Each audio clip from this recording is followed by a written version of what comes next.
प्यारे बच्चों, दो ध्रुवता का अंत। नमस्कार। आज मैं आपको एक ऐसी बात का खुलासा करने जा रहा हूं जो हमें आज तक बताया गया है, पढ़ाया गया है, किताब में लिखा है, लेकिन जिसका मैं खुलासा करने जा रहा हूं किताब में लिखा है, बड़े छोटे से शब्दों में लिखा है, उसका खुलासा नहीं किया गया है। मैं आज इस बात का खुलासा करूंगा कि सोवियत संघ का विघटन क्यों हुआ। दो ध्रुवता के अंत में दो ध्रुव थे। द्वितीय विश्व युद्ध के बाद संयुक्त राज्य अमेरिका एक ध्रुव और दूसरा ध्रुव सोवियत संघ। ध्रुव क्या होता है बच्चों? एक, अगर हम इसको एक ध्रुव माने तो ये इसका दूसरा ध्रुव, उत्तरी ध्रुव अगर ये है तो ये दक्षिणी ध्रुव। पृथ्वी पर भी होते हैं इसी तरह से, लेकिन यहां दो शक्ति थी, उनको ध्रुव कहा गया है। कोई ध्रुव जो है ना, आप नॉर्थ पोल साउथ पोल मत समझ लेना। दो ध्रुव का मतलब दो ग्रुप। एक ग्रुप की अगुवाई करता था सोवियत संघ और एक ग्रुप की अगुवाई करता था संयुक्त राज्य अमेरिका। संयुक्त राज्य अमेरिका जो कि उदारवादी लोकतंत्र का प्रहरी था, वहां पूंजीवाद था, और सोवियत संघ जहां साम्यवादी व्यवस्था का पोषक था, वो साम्यवादी विचारधारा का लीडर था। और बात यहां हम ये बताना चाहते हैं कि सोवियत संघ का विघटन क्यों हुआ। किताब में बहुत सारी बातें लिखी हैं। मैं आपको दो पैराग्राफ आपको पढ़ के बताना चाहूंगा सोवियत संघ के विघटन के बारे में, और बड़ी छोटी सी उसमें जो असली बात है बहुत छोटी सी लिखी है, समझाया नहीं गया। मैं आपको समझाऊंगा, पर आपको एक शर्त यह है कि ये वीडियो पूरा देखना पड़ेगा। देखिए, इसमें ये सोवियत संघ का विघटन क्यों हुआ आपको सबको दिख रहा होगा, और ये पैराग्राफ ये आपको समझना पड़ेगा, पढ़ना पड़ेगा। आपको सबको दिखाई दे रहा होगा। इसमें कोई संदेह नहीं कि सोवियत संघ की राजनीतिक आर्थिक समस्याएं, संस्थाएं अंदरूनी कमजोरी के कारण लोगों की आकांक्षाओं को पूरा नहीं कर सकी। साथियों, ये जो शब्द है राजनीतिक आर्थिक संस्थाएं अंदरूनी कमजोरी, तो अंदरूनी कमजोरी क्या थी, अंदरूनी कमजोरी क्यों थी, इस पर यहां से यहां तक कोई प्रकाश नहीं डाला गया है। आज देव प्रकाश आपके सामने ये प्रकाश डालेगा कि वास्तव में सोवियत संघ में अंदरूनी कमजोरी क्या थी, सोवियत संघ की इस व्यवस्था में वो कमजोरी क्या थी। साथियों, इसी व्यवस्था को लेकर चलने वाला चीन विघटित नहीं हुआ। बड़ी आश्चर्य की बात है। ऐसा क्या हुआ चीन में कि चीन विघटित नहीं हुआ? चीन भी बहुत बड़ा देश है, सोवियत संघ क्यों टूट गया? साथियों, एक बात और बताऊं, संयुक्त राज्य अमेरिका भी बहुत सारे राज्यों से बना हुआ एक देश है, और उसके संविधान में लिखा हुआ है कि कोई भी राज्य अमेरिका से कभी भी अलग हो सकता है, लेकिन अमेरिका का कोई राज्य अमेरिका से अलग नहीं हुआ। लेकिन सोवियत संघ क्यों टूट गया? 15 देश अलग हो गए सोवियत संघ से। इसके बारे में आज हम चर्चा करेंगे। पूरा वीडियो देखेंगे तो आपको समझ में आएगा। जो बात इसमें थोड़े ही शब्दों में लिखी गई है, असली बात क्या थी, मैं आपको दिखाना चाहूंगा।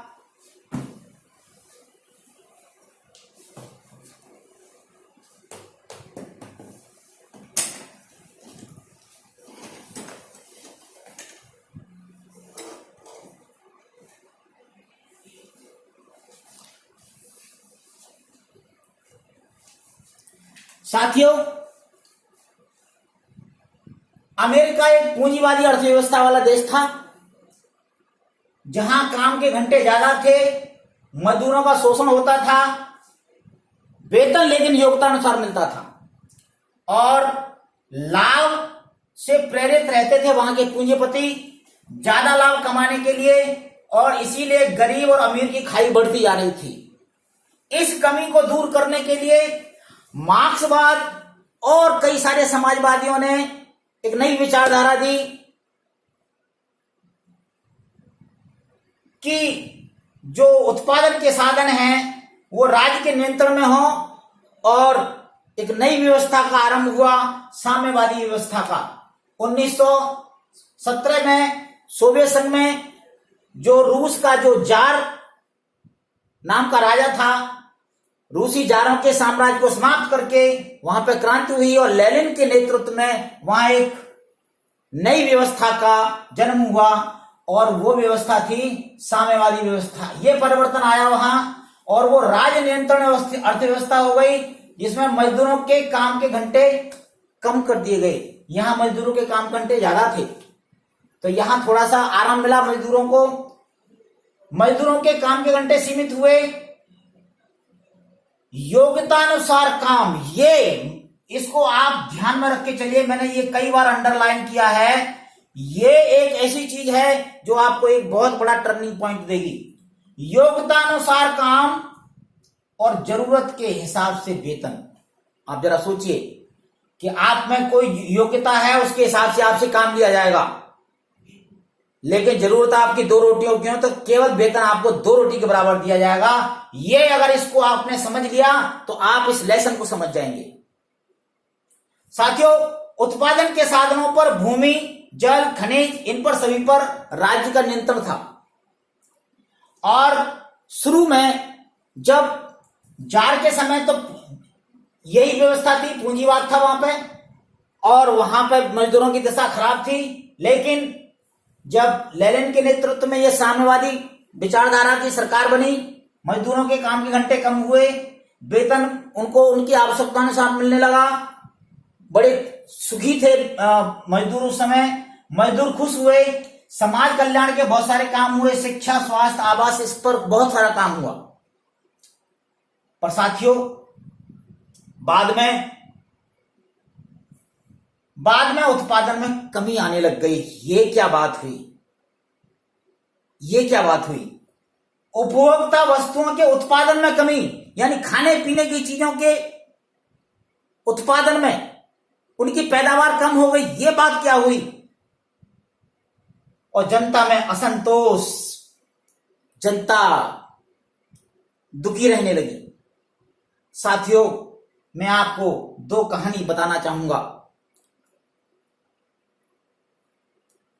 अमेरिका में सारे के सारे खेती प्राइवेट थी। किसी का 100 बीघा था, किसी का 200 बीघा, किसी का 50 बीघा, सब अपनी अपनी खेती करते। लेकिन सोवियत संघ में सामूहिक खेती थी, बड़े बड़े फार्म थे और वहां पर किसान केवल नौकरी करता था और जरूरत के हिसाब से उसको पैसे मिलते थे। अब जरूरत के हिसाब से सरकार ने जो जरूरत निर्धारित कर दी कि भाई चल, तो ये 2000 रुपए की जरूरत है, 2000 रुपए मिलेंगे। अब वो 2000 से काम करते करते 2000, 3000, 4000 हो गए होंगे। लेकिन साथियों, यहां के किसान की जब बात आई तो अमेरिका ने भी अपने यहां कुछ परिवर्तन किए। मजदूरों के काम के घंटे घटाए, उचित मजदूरी देने लगा, समाज कल्याण की योजनाएं वहां पर लागू की गई, शिक्षा, स्वास्थ्य, बेरोजगारी भत्ता भी देने लगा। यानी अमेरिका में भी सुधार हुए। और उसके साथ साथ में जो किसान की बात कह रहा हूं, यहां का किसान जो 3000, 4000 मिलने लग गए थे। लेकिन यहां का जो किसान था, शुरू में उसके पास इतना नहीं था, लेकिन बाद में जब यहां उद्योग पनपने लगे, यहां पे रोजगार अच्छे मिलने लगे, जो किसान टमाटर पैदा करता था, गेहूं पैदा करता था, चावल पैदा करता था, उसकी फसल से और बड़े बड़े उद्योग चलने लगे। क्योंकि जो उद्योग चलते हैं उसके लिए जो कच्चा माल होता है वो खेती से आता है या खनिजों से आता है। तो प्यारे बच्चों, चाहे आप जैम, जेली और डोमिनोज वगैरह कुछ भी ले लो, जितने भी कंपनियां होती हैं वो 2 ही चीजों से चलती हैं। कच्चा माल उनको या तो खेती से मिलता है या खनिजों से मिलता है। ये बात ध्यान में रखनी है। तो उसकी वजह से यहां जो किसान पैदा करता था, बड़ी मेहनत से पैदा करता था, उसके सारे बीवी बच्चे सभी लगे रहते थे और पैदा करते। उस वहां पे कंपनियां खड़ी होती गई और यहाँ वो खेत, यहाँ पे वो काम करता था, खेतों तक कंपनी आ गई और वो बाकी किसान माला माल हो गए। और किसान जो कभी पैदल चला करता था, साइकिल से होते हुए मोटरसाइकिल और कार में चलने लगे। लेकिन यहाँ का जो किसान था, यहाँ का किसान वही 2000, 4000 रुपए की नौकरी पे लगा रहा। और साथियों, यहाँ के किसान से कहा गया नहीं हमारे यहाँ तो बहुत अच्छा है, सबसे अच्छा हमारे यहाँ का किसान है। यहाँ पर धोखे में रखा गया। क्यों? क्योंकि यहाँ पर प्रेस को आजादी नहीं थी। यहाँ प्रेस को आजादी नहीं थी बच्चों। इसी तरह से एक और एग्जांपल लेता हूं मैं। जो मैकेनिक होते हैं, एक यहाँ का मैकेनिक छोटे से खोखे में अपनी दुकान चलाता था मैकेनिक की, और यहाँ के मैकेनिक के लिए बहुत बड़ा गैरेज खोल के दे रखा था। बोले कि नौकरी मिलेगी आपको। और सोच ये थी कि एक गाड़ी खराब होगी तो 4 मैकेनिक रखे हुए हैं, 4 मैकेनिक सही करेंगे। 10 गाड़ी खराब होकर के आएंगी, सरकारी गाड़ी होंगी तो 4 ही मैकेनिक उसको सही कर देंगे। और 50 गाड़ी आएंगी तो भी 4 मैकेनिक उसको सही कर देंगे।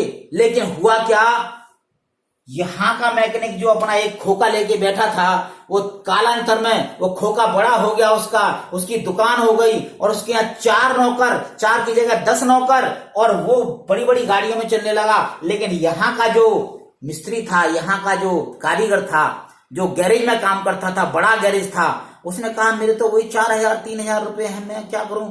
तो बस उसने भी वही सरकारी हिसाब आपको बता दूं कि यहाँ आप गाड़ी आई खराब होकर के, बोले कि भाई खड़ी कर दे, अभी इसका टायर नहीं है, इसका नट नहीं है, इसका बोल्ट नहीं है, अभी खड़ी कर दे। दूसरी गाड़ी आई वो भी खड़ी हो गई, तीसरी गाड़ी आई वो भी खड़ी हो गई, सब गाड़ियां पर गाड़ी खड़ी हो गई। और सरकारी व्यवस्था आप समझते हैं। तो यहाँ की व्यवस्था कहने का मतलब है, इसी तरह से हॉस्पिटल, शिक्षा और उद्योगों में सब जगह इसी तरह की व्यवस्था यहां पर हो गई। और लोगों में, जनता में असंतोष पैदा हो गया। खाद्यान्नों की वस्तुओं की, खाद्यान्नों की कमी हो गई, उत्पादन में कमी हो गई। और यही व्यवस्था, सेम व्यवस्था थी साथियों चीन में। ये बात यहां समझने की है। चीन ने इस बात को भांप लिया कि कुछ ना कुछ चेंज करना पड़ेगा। तो उसके यहां भी सेम व्यवस्था थी, यही व्यवस्था बिल्कुल उसके यहां थी। उसके यहां भी किसान काम नहीं कर रहे थे, उसके यहां पे भी जो मिस्त्री थे काम नहीं कर रहे थे।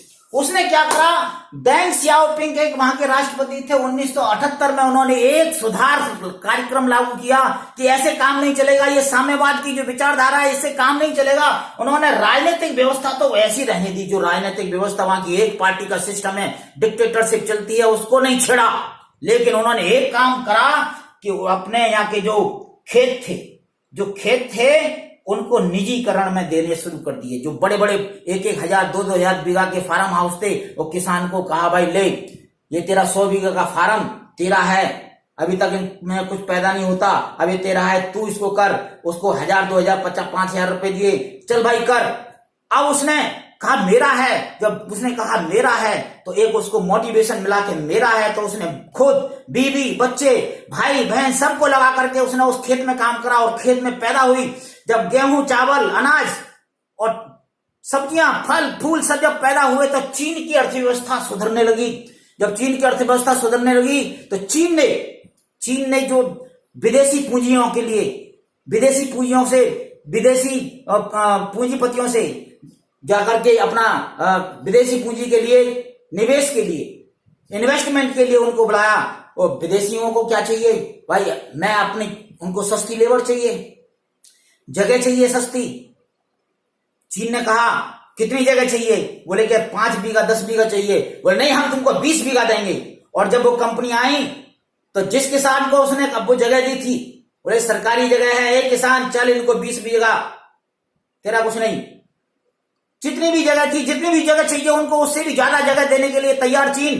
बोला कि आपको बिजली मिलेगी, सड़क भी मिलेगी, सब कुछ मिलेगा। उसने इकोनॉमिक जोन बनाए, और देखते ही देखते वहां बहुत सारी कंपनियां आई, सस्ती लेबर थी। अब जब कंपनियां आई तो कंपनियों में वहां पे जब कंपनियां बनी तो ईंट कहां की लगी, चीन की। रोड़ी कहां की लगी, चीन की। सीमेंट कहां का लगा, चीन का। सरिया कहां की लगी, चीन की। चीन की अर्थव्यवस्था देखते ही देखते बहुत आगे बढ़ गई।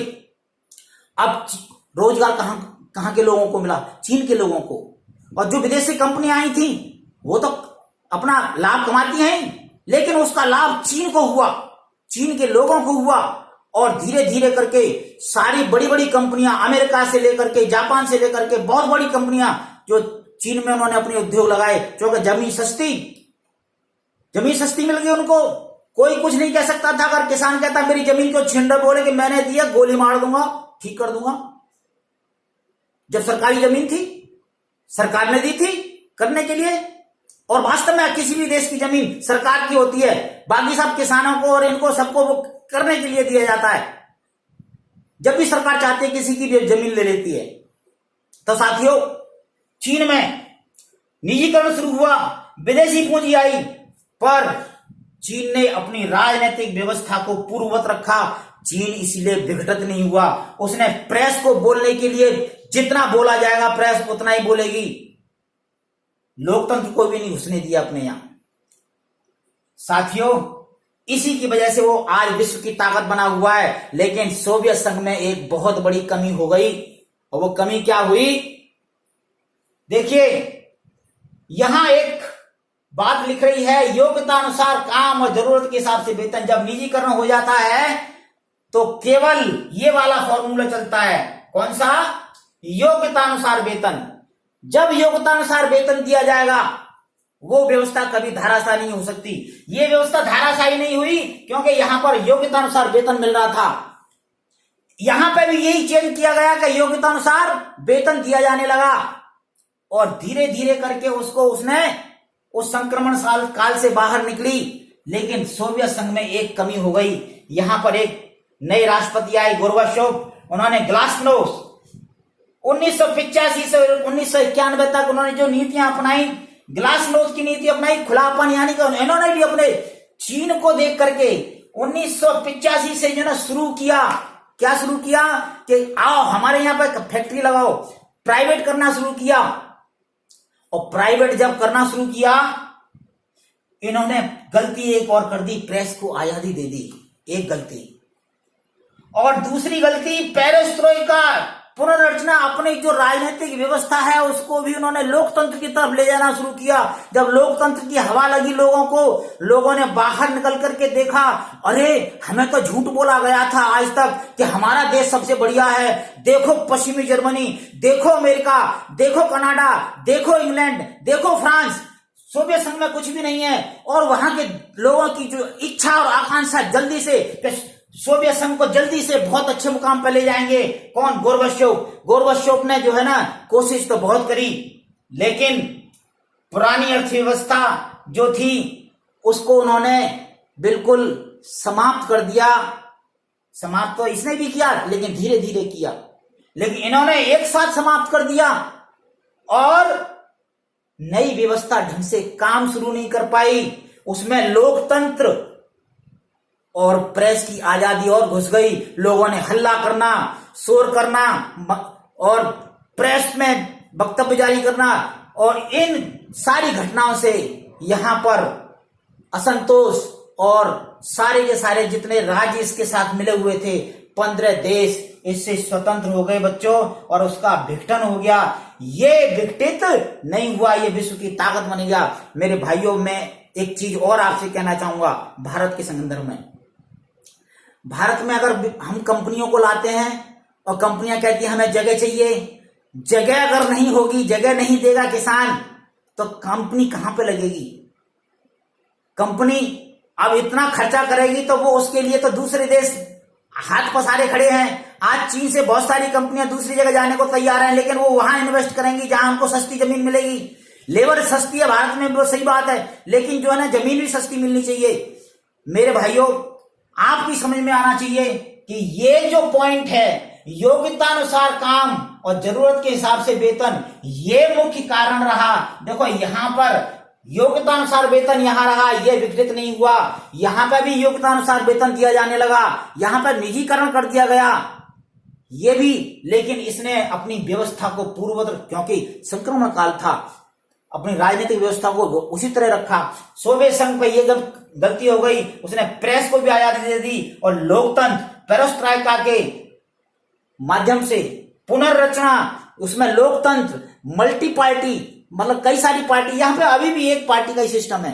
सोवियत संघ में बहुत सारी पार्टियों का विरोध, उपद्रव और आंदोलन और प्रदर्शन, ये सब से इस सोवियत संघ का विघटन हो गया। साथियों, बड़े दुख की बात है। ऐसा कहा जाता है अगर गोर्बाचोव ना होते केवल चीन जैसी व्यवस्था अगर अपनाई जाती तो शायद आज सोवियत संघ अमेरिका से भी ज्यादा शक्तिशाली देश होता। भाइयों, अगर आपको ये मेरा वीडियो अच्छा लगा हो, जानकारी अच्छी लगी हो, तो उसको शेयर जरूर करना और इसको लाइक जरूर करना, बेल आइकन दबाते रहना और इसको सब्सक्राइब करना चैनल को। धन्यवाद। Thank you very much.